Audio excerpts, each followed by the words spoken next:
Hi everybody, Melissa Klein here, and just doing a little voiceover. This is the flower when it was earlier in the day, and I just wanted to show you the difference in light. And this is all natural light coming in through the window, and I didn't move the flower at all. And then that's at the end of the day when it had this sort of beautiful golden light coming in. And of course, that's kind of more what I'm going to be going for as I get into the final steps of this. All right, so where I left off, I'm holding up the Crow White and I'm kind of showing you the palette. And what I'm doing here is I'm just taking a ruler and going like, okay, that's the straight line, and just kind of giving myself a line to even things up with. But before I get into doing that, I decided to work in the center of the painting where it's going to be wet, and then work on the outer edges of it so it can have a chance to dry. What's cool here is that I'm wetting it down and that yellow ink is not budging a bit. Very briefly I held up my finger to show like nothing was coming up, but it was kind of a blip there because this is sped up I think about 500 times. So this time lapse was about 40 minutes long, and so that's being condensed into about 8 minutes. So what I'm doing is just very light washes. One of the things I'm realizing as I'm working on this that somehow, I guess, even though I did want the pencil to be light, that maybe I made it a little bit too light because my pencil has kind of disappeared. So I'm feeling a little bit lost here, is like, alright, where exactly was that petal? But there was enough information that I was able to kind of piece it together between that and what was on the model. Working very light, very wash, lots of water, trying to build out from the center, having a happy accident in that petal in the upper right hand corner, where it's kind of looking like the veins, and I'm like, oh, I've got to leave that, so leave that alone. And just kind of thinking about, even though it doesn't look like much, I'm actually starting to go in here, and into the corners and starting to really kind of identify specific petals that I want to highlight. Also looking kind of like underneath the petals and how the light is falling through the petals, and how that's developing. And then here, like, I'm just deciding, like, alright, I've gotten kind of really wet and gushy in the center there. I want to, clean up that line. And since I kind of had this little bit of a greeny undertone thing, it's like, oh, I'm going to just pull that into the little glass vase and develop that a little bit more. And of course, as the day goes on, everything changes in terms of the light. Misting everything down. There I'm using a liner brush, one of my smaller liner brushes, to get into the outlining things, just like it says. One of the cool things about this flower was seeing that there are these little sort of stamen and pistil type things in the center, which I guess is pretty normal for flowers. Yes, this is true, Virginia. So I'm starting to kind of develop that a little bit in the center. And looking really just for where are the little things that I can outline.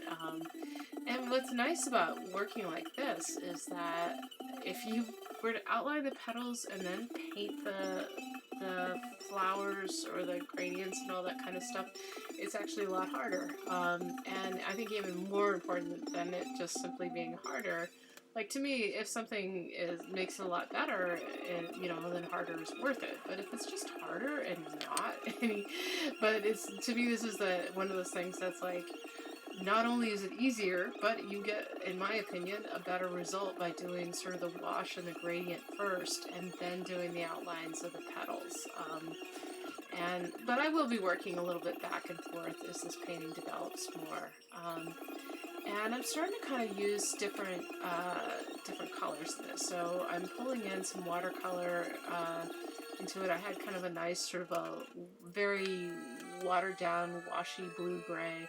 And if you look at that little plate with a little green dots on, green diamonds on it, and you'll see that I'm mixing it in a little bit, because it's water-based mediums will mix really well.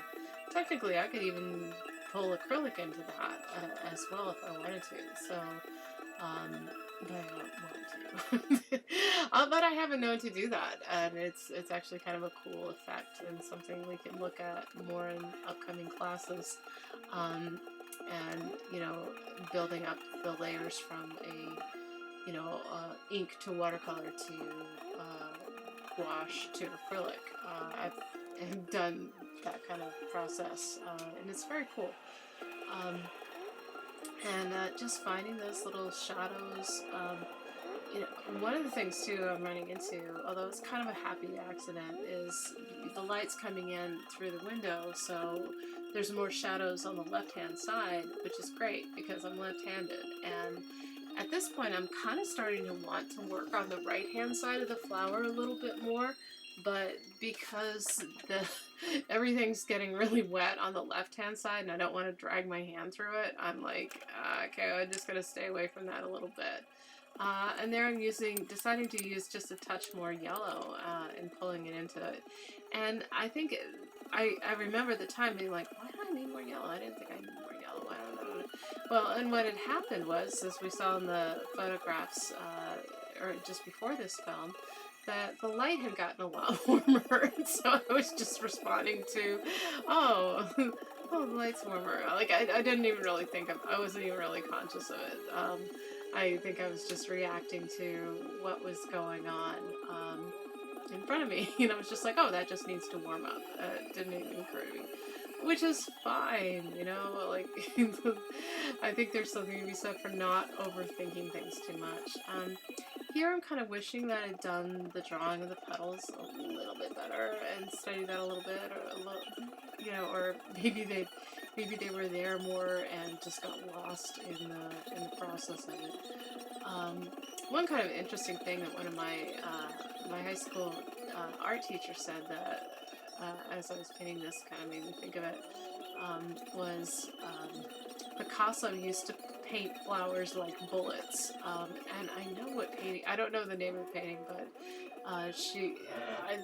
it's true. There's this one painting where there's these like incredibly hard, stiff, well, like, I think they were flowers of some sort, I don't know what, but they look like they were made out of wood, you could pick them up and throw them across the room if you wanted.